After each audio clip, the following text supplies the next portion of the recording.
coin has been tossed and Smirin has the white pieces, and amazingly enough, Danny, this is the repetition of what happened in Moscow. The players were even after the first 2 games, and now again Smirin has the white pieces as he did then, Anand the black pieces, but if Anand draws the game, he wins the match. That's right, but Smirin has a time advantage, as a 1-minute time advantage to compensate for that. So it's all down to this game. Smirin opens with his favorite E4 move, and Anand playing symmetrically for the moment. Smirin lashing out with his pawn. So this is a typical opening that Anand uses. He's used it in many big-time competitions. He's won a lot of games with it, and now just playing quickly, all he needs to do is draw, and he'll move on to the next round. Kasparov awaits the winner. So that's a slight surprise. Anand thinking about this move. Slightly unusual. Now, what's he going to play? I've never seen Anand so uncertain. It's incredible. He's spending a lot of time on his clock, and you have to remember that he's spotting Smirin a minute, and for him to be thinking this deeply, and it's only like the fourth move on the board. It's incredible. Smirin playing very cleverly here. Now, what's he going to do? Not thinking. I think this is unbelievable. He's almost spent a minute, 20% of his time for 4 moves. It's incredible, the uncertainty of this strong player. He clearly is a bit off form. He better get back in form, or else he's going to be out of this competition. He's under 4 minutes now. It's crazy. Come on, Vishy, make a move. Make a move. Madness. Come on. This is unbelievable. This is shocking. I'm stunned to see it. He's thinking this long on this, the 4th move of the chess game, analyzing what I do not know, but Smirin has successfully thrown him off, and now he's used a minute and 30 seconds to think about 4 moves. This is completely ridiculous. He's putting himself into a deep, deep hole. Yeah, I mean, this simple recapture of the pawn by white is a little bit unusual. Normally you attack this knight first. Having said that, the position is fairly simple. What is Vishy doing? He's finally made a move. I mean, could it have been that dramatic?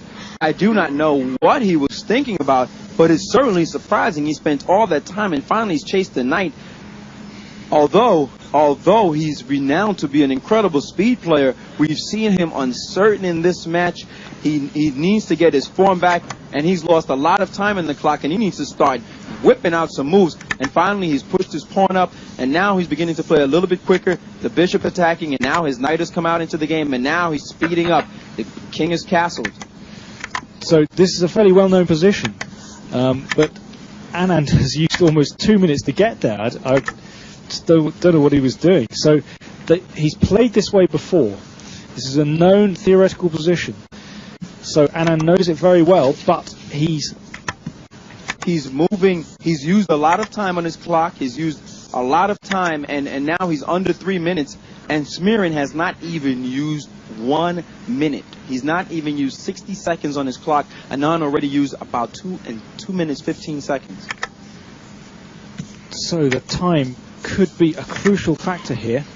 Anand's position is fine, very solid, reasonable. He has great experience with this opening, but he's down on time. He's exchanging off pieces now. His knight has to drop back, and he's dropped back to the center. The knight kicking at this bishop. So let's suppose he wants to save that bishop. Well, then he'll have to drop it back 1 square. He doesn't want to do that. He's left it alone. Smirin increasing the pressure. Now, this knight is stopping this attack down towards the king. The queen and bishop in a very threatening battery down here. So the pawn has come up. He's taken. Oh, this is fantastic. He's taken this pawn. He's sacrificing a piece. And now Smirin has collected another pawn. It seems as if he thought he was going to win this knight, but Anand has defended it quite simply with this bishop move, and maybe Smirin is going to be down a piece. Okay, but Smirin has 2 pawns for this piece, and he's now got a third. So he has 3 pawns for the piece. That's compensation itself.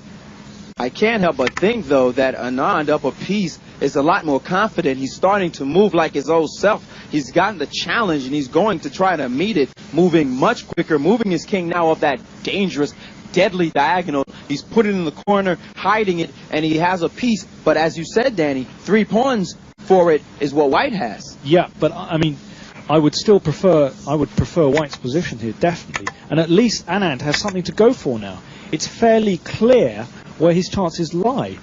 So he's down on time, but he's got something to play for now. He's whipping off moves. There's suddenly a pause in the situation. Look at Smirin's bishop. Despite being a piece down, he has some healthy bishops sitting in the middle of the board, and he's attacking a pawn, and Anand has ignored it. This is why they call this a shootout. Both sides' guns come out blazing, and now making sure that no attack happens, and Anand has sacrificed the bishop in the middle, but of course he would gain that queen.